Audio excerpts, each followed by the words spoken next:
বেদান্ত যাপন এক, স্বামী সর্বপ্রিয়ানন্দ। সাধন চতুষ্টয় ও মনের শক্তি। অদ্বৈত বেদান্ত চর্চার মধ্য দিয়ে নিজ মনকে ক্রমশই বলশালী করে তোলার কয়েকটি পদ্ধতি আছে। যে কোনো বেদান্ত শাস্ত্রের ক্ষেত্রেই এগুলি পরিচিত সাধন চতুষ্টয় নামে চতুস্তরীয় এক সাধন বা অধ্যয়ন পথ। বলা যেতে পারে এই সাধন চতুষ্টয়ই বেদান্ত চর্চার ভিত্তি। এই যে চারটি পথ, তার কোনো একটি পালনেও দুর্বলতা বা অক্ষমতা থাকলে পরম উপলব্ধিতে একজন বৈদান্তিক পৌঁছতে পারবেন না। অপরদিকে এই চারটি পথে যোগ্যতা অর্জন করে কেউ যদি বেদান্ত চর্চা করেন, তার আত্মজ্ঞান লাভ নিশ্চিত। সাধন চতুষ্টয়ে যোগ্যতা ব্যতীত কেউ বেদান্ত চর্চা করতেই পারেন, কিন্তু তাতে বড়জোর তার মানে হবে বেশ চমকপ্রদ কিছু দর্শনশাস্ত্রীয় জ্ঞান আহরণ করা যাবে। বস্তুত সেই শিক্ষা বেদান্তের চরম উদ্দেশ্য থেকে বহু বহু দূরে। স্বামী বিবেকানন্দ তার এক আমেরিকান শিষ্যকে জ্ঞানযোগ সম্বন্ধে লিখছেন, এই পথ অবলম্বন করে একটা ধারণা করার জায়গায় অনেকেই আসতে পারে, কিন্তু উপলব্ধি হয় সামান্য কিছু মানুষেরই।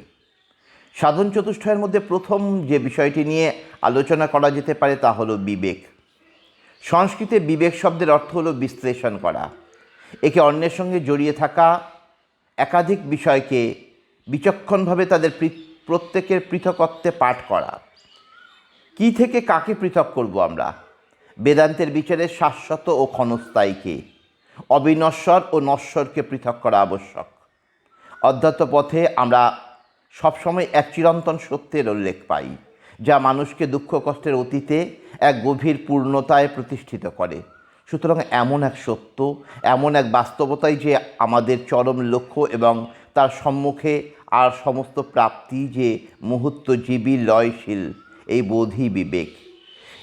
এটি চরম সত্য থেকে অন্য সব কিছুকে পৃথক করে দেখতে শেখায়।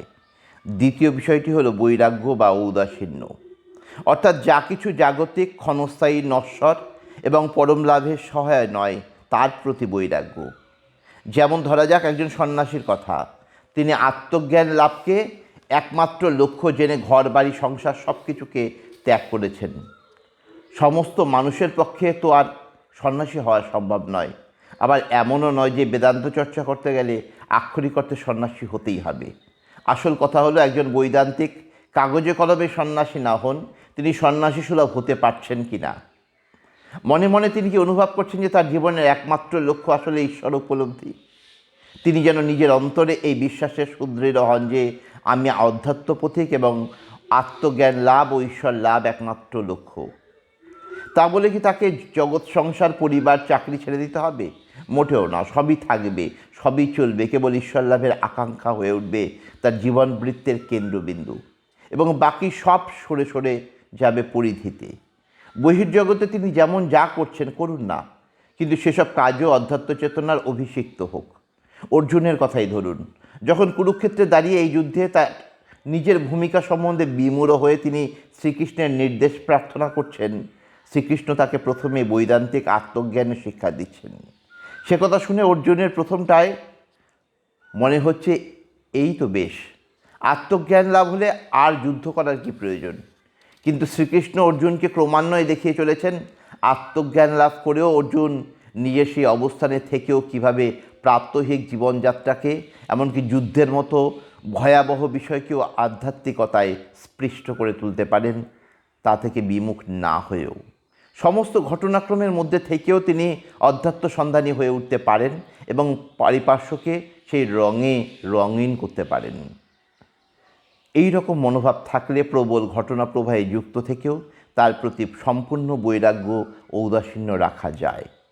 তাই বৈদান্তিক হওয়া মানে সন্ন্যাসী হওয়া এমন নয়।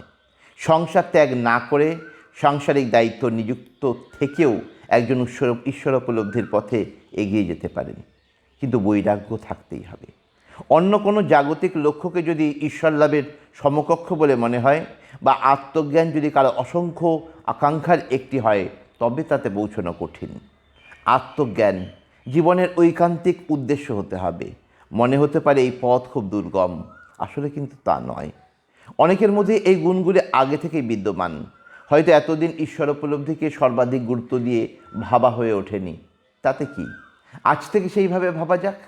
এমন নয় যে ঢাকঢোল পিটিয়ে সবাইকে বলে বেড়াতে হবে যে আজ থেকে ঈশ্বরলাভই আমার একমাত্র লক্ষ্য, বাকি তোমরা আর কিছু নও।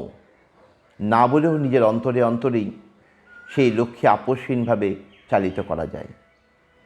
জাগতিক মোহ, মায়া, লোভের প্রতি বৈরাগ্য অভ্যাসের মধ্য দিয়ে সন্ন্যাসী সুলভ হয়ে উঠলে জীবন সহজ হবে, অন্তর্মুখী হবেই। এরপর তৃতীয় ধাপে আসি, সৎ সম্পত্তির কথা। একে একে এগুলির কথা বলি। 1 নম্বর হচ্ছে সম, অর্থাৎ মনের শান্ত ভাব। পৃথিবীতে আমাদের চারপাশে যাই ঘটে চলুক না কেন, পারিবারিক সমস্যা, চাকরির সমস্যা, শারীরিক সমস্যা, আর্থিক অনটন, রাজনৈতিক তুলকালাম, মন যেন তাতে বিন্দুমাত্র বিচলিত না হয়।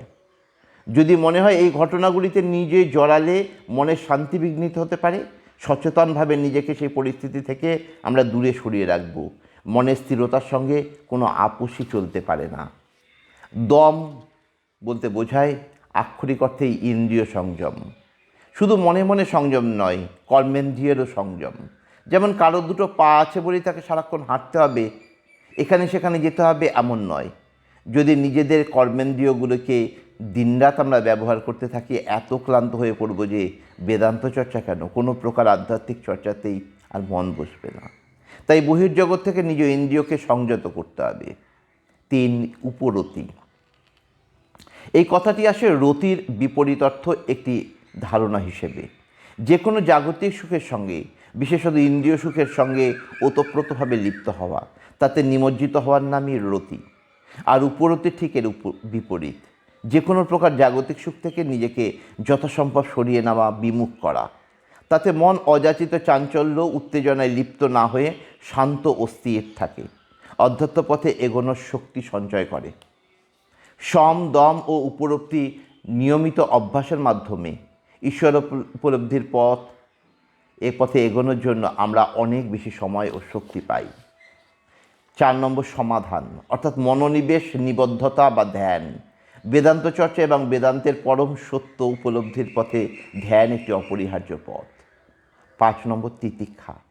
বলা যেতে পারে এটি অধ্যাত্ম সন্ধানীদের চারিত্রিক দৃঢ়তা। হাজারো সমস্যা, কষ্ট হলেও অধ্যাত্ম চর্চা নিরলসভাবে আমি চালিয়ে যাব, এই আন্তরিকতা যেন প্রকাশিত হয় একজন বৈদান্তিকের চারিত্রিক দৃঢ়তা বা তিতিক্ষার মধ্য দিয়ে। সারা জীবন ধরে পৃথিবীতে কত কাজে মানুষকে কত কষ্ট সহ্য করতে হচ্ছে, কত কিছুর সঙ্গে সে আপোষ করে চলেছে। ঈশ্বর লাভের জন্য যদি কিছু কষ্ট আসেই, তা সে সহ্য করতে পারবে না? নিয়মিতভাবে অধ্যয়ন, ধ্যান চালিয়ে যেতে পারবে না? নিশ্চয়ই পারবে, পারতেই হবে। না হলে দেখা যাবে কঠিন সময়ে সবার আগে ওই অধ্যাত্ম চর্চাই সে ছেড়ে দেবে। শরীরে সামান্য এদিক ওদিক হলে, সময়ের অভাব হলে সে খুব সহজেই তখন অধ্যয়ন বা ধ্যান বাদ দিয়ে দেবে। এমনটি হলে কিন্তু মুশকিল। এত সহজে হাল ছেড়ে না দিয়ে তিতিক্ষার জোরে সেই পথে এগিয়ে যেতে হবে। 6 নম্বর, শেষ বিষয়টি হলো শ্রদ্ধা, গুরু ও শাস্ত্রের প্রতি। হতে পারে এখন গুরুর প্রতিটি বাক্য আপনি অনুধাবন করতে পারছেন না, বা শাস্ত্রের প্রতিটি কথা সম্যক রূপে বুঝতে অসুবিধে হচ্ছে। তবুও সেই বাক্য বা কথার প্রতি শ্রদ্ধাশীল হন। যতদিন না নিজের অভিজ্ঞতা দিয়ে তাদের উপলব্ধি করছেন, ততদিন তাদের অন্তর্নিহিত সদর্থের প্রতি শ্রদ্ধা রেখে বেদান্ত চর্চায় নিযুক্ত হন। সাধন চতুষ্টয় সম্বন্ধে যে আলোচনা আমরা শুরু করেছিলাম, আর তৃতীয় সাধনার অংশ হলো এই সৎ সম্পত্তি। চতুর্থ ও শেষ সাধনপথটি হলো মুমুক্ষত্ব, মুক্তির অদম্য আকাঙ্ক্ষা। এই প্রসঙ্গে একটা ঘটনার কথা বলি। স্বামী অভেদানন্দজির কাছে এই ব্রহ্মজ্ঞান ও ঈশ্বরলাভ প্রসঙ্গে একজন প্রশ্ন করেছিলেন, এই বিষয়ে আপনি যা বলছেন তা কি সত্যি? এই জীবনে সম্ভব? অভেদানন্দজি তাকে আশ্বস্ত করলেন এই বলে যে ব্রহ্মজ্ঞান লাভ ও বন্ধন মুক্তি সত্যিই সম্ভব। তারপর সেই প্রশ্নকর্তা নিজেকে সম্পূর্ণ সরিয়ে নিয়েছিলেন রোজকার জগৎ থেকে, চলে গিয়েছিলেন প্রকৃতির প্রত্যন্তে, নির্জনে ধ্যান ও মননে কাটিয়েছিলেন নিজের বাকি জীবনটা। ভাবতে পারেন ঈশ্বর লাভের কি সাংঘাতিক আকাঙ্ক্ষা, মুক্ত হওয়ার কি ভীষণ আকুতি। ব্রহ্মলাভ যদি এই জীবনে সম্ভব হয়, সে যদি সমস্ত দুঃখের অবসান ঘটাতে পারে, তবে তাকে ছাড়া আর কী বা চাওয়ার থাকে? জ্ঞানযোগের পথে এই মুমুক্ষত্ব শুরু হয় জিজ্ঞাসার মাধ্যমে, আমি কি তাহলে সে? আর শেষ হয় আত্মজ্ঞানী। তবে শুধু যে জ্ঞানের পথে এই মুমুক্ষত্ব থাকে তা নয়, একই রকমভাবে ভক্তির পথেও তা উপস্থিত। শ্রীরামকৃষ্ণ এই ভাবকেই বলতেন ব্যাকুলতা। পরম লাভের আশায় এক অসম্ভব আধ্যাত্মিক অস্থিরতা। ব্যাকুলতা থাকলে ঈশ্বর উপলব্ধি আসবেই। এমনিতে সাধারণ মানুষ তার সামান্য অধ্যাত্ম চর্চা নিয়ে দিব্যি খুশি থাকে। তার যত অপূর্ণতা বোধ জাগতিক প্রাপ্তি অপ্রাপ্তিকে ঘিরে, কিন্তু জাগতিক লাভ ক্ষতি নিয়ে বিব্রত না হয়ে ঈশ্বরকে পাওয়ার জন্য ব্যাকুল হয়ে ওঠেন কজন? এই যে সাধন চতুষ্টয়কে জানলাম আমরা, বিবেক, বৈরাগ্য, ষট সম্পত্তি এবং মুমুক্ষত্ব, বেদান্ত যাপনের পথে এগুলি আমাদের এগিয়ে চলার শক্তি। যিনি স্বল্প কিছুদিনের জন্য এই অধ্যাত্ম পথের যাত্রী হয়েছেন, নিশ্চিতভাবে তার বিবেক তাকে এই পথে লভ্য সারবস্তু বিষয়ে আশ্বাস দিয়েছে। নিশ্চিতভাবে তার মধ্যে বৈরাগ্য উদিত হয়েছে বলেই তিনি অন্য সমস্ত জাগতিক মোহে সময় ব্যয় না করে অধ্যাত্ম পথে সেই সময় দিয়েছেন। বয়সের সঙ্গে সঙ্গে নীতিপরায়ণ জীবনে বৈরাগ্য আসতে বাধ্য। স্পষ্টতই বোঝা যায় জাগতিক এই সুখ স্বাচ্ছন্দ্যের জীবন শেষ পর্যন্ত অত্যন্ত সাধারণ মানের। একটি সময়ের পর মানুষকে তার আর নতুন কিছুই দেওয়ার থাকে না। তখনই জাগতিক জীবনে বৈরাগ্য আসে, আর আধ্যাত্মিক জীবনের লাভগুলি অর্থবহ হয়ে ওঠে আমাদের চোখে। একটা কথা আমরা স্মরণে রাখতে পারি, যা কিছু মানুষের অন্তরে আছে তার তুলনায় যা কিছু সে ফেলে এসছে আর যা কিছু তার জীবনে আসতে চলেছে সেগুলি কিছুই নয়। হয়তো জীবনে ঘটে যাওয়া কোনো ঘটনায় আমরা গর্বিত বা লজ্জিত, হয়তো আগামী দিনে আসতে চলা কোনো ঘটনা নিয়ে আমরা আশার আকাঙ্ক্ষায় দোদুল্যমান। কিন্তু এইসব অতীত ও ভবিষ্যতের ঘটনার চেয়ে অনেক বেশি গুরুত্বপূর্ণ আমাদের অভ্যন্তরস্থ সারবস্তু। তাকে জানা আমাদের বেশি প্রয়োজন। সে ঈশ্বর ভিন্ন আর কেউ নয়।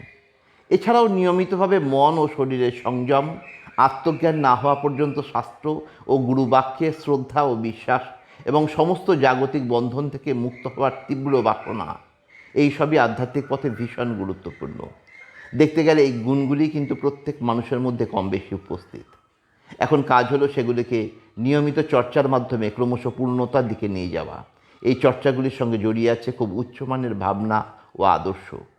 নিয়মিতভাবে কেউ যদি বিবেক বৈরাগ্যের ভাবনাগুলিকে নিজেকে ক্রমাগত স্মরণ করাতে থাকেন, তাতেও তার সামনে একটা আদর্শ সৃষ্টি হবে। স্বামী বিবেকানন্দ তার অনেক বক্তৃতায় লেখায় এই উচ্চ আদর্শ স্মরণের কথা বলে গিয়েছেন। নিজেদেরকে অপারগ, অযোগ্য, ক্ষুদ্র ভেবে মানুষের মনের গঠন বদলে গিয়েছে এবং সেই ক্ষুদ্রতা থেকেই জন্ম নিচ্ছে যত বিরূপ মনোভাব। বর্তমানকালের একজন শঙ্করাচার্যের মতে এই প্রত্যেকটি সাধন পথে একে অন্যের সঙ্গে কার্যকারণ সম্বন্ধে যুক্ত, অর্থাৎ একটি পথ পরবর্তী পথটির কারণ, পরের পথে আগেরটির ফল। ধরা যাক কারো মনোযোগের বড় অভাব বা ধৈর্যচ্যুতি ঘটে বারবার। মনোযোগ বা ধৈর্য আসে ষট সম্পত্তির মধ্যে। সাধন চতুষ্টয়ের তৃতীয় পথটি হলো ষট সম্পত্তি।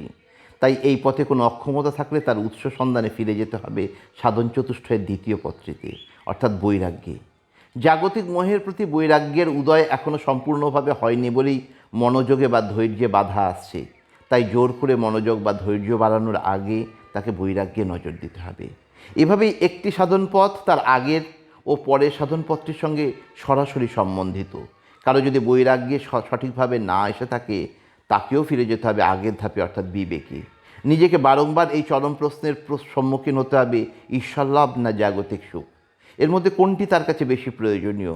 তার বিবেক যদি সারবস্তুটিকে জাগতিক অসারতা থেকে আলাদা করে চিনে নিতে পারে, গুরুত্ব দিতে পারে, তারপর বৈরাগ্য আসা কেবল সময়ের অপেক্ষা। বিবেক ও বৈরাগ্য যথোপযুক্ত হলে ষট সম্পত্তিও শক্তিশালী হয়ে উঠবে সেই মানুষের মধ্যে। আর এই তিনটি যখন শক্তিশালী হবে, তখন সেই মানুষটি নিজের মধ্যে মুক্তির প্রতি এক অদম্য অপ্রতিরোধ্য টান অনুভব করবে, যা হলো মুমুক্ষুত্ব। কারো কথায়, কারো পীড়াপিড়িতে তো মানুষের মুমুক্ষুত্ব বৃদ্ধি পাবে না। তা একমাত্র তীব্র হবে তখনই যখন তার আগের সাধন পথগুলি সেই মানুষটি নিরলসভাবে পালন করেছে। তাই সাধন চতুষ্টয় কীভাবে পালন করতে হবে, এটি তার একটি গুহ্য কথা বলতে পারেন। সব সময় আমাদের মনে রাখতে হবে, যে ধাপে সমস্যা তার আগের ধাপ থেকে লড়াইটা লড়তে হবে। হিমালয়ের এক সাধুর কথা মনে পড়ে, সেটুকু বলেই শেষ করি। এক সদ্য সন্ন্যাস নেওয়া যুবককে সেই সাধু বলেছিলেন, মহাত্মাজি, বেদান্তের ওপর আপনার দখল বেশ ভালো, কিন্তু আপনার সাধন চতুষ্টয় দৃঢ় তো? বেদান্তের আলোকে ঈশ্বর লাভের পথে ঘুরে ফিরে সেই সাধন চতুষ্টয়ে আমাদের আসতেই হবে। নানাবিধ মুগ্ধকারী বেদান্ত দর্শনের কাছে হয়তোবা আপাতভাবে এই সাধনগুলিকে কিছুটা সাদামাটা মনে হয়, কিন্তু ভুললে চলবে না, এগুলি মূল। এই শিকড় যদি পোক্ত করা যায়, সাধকের মন হয় অসীম বলশালী এবং ঈশ্বর লাভ হয়ে ওঠে সুনিশ্চিত।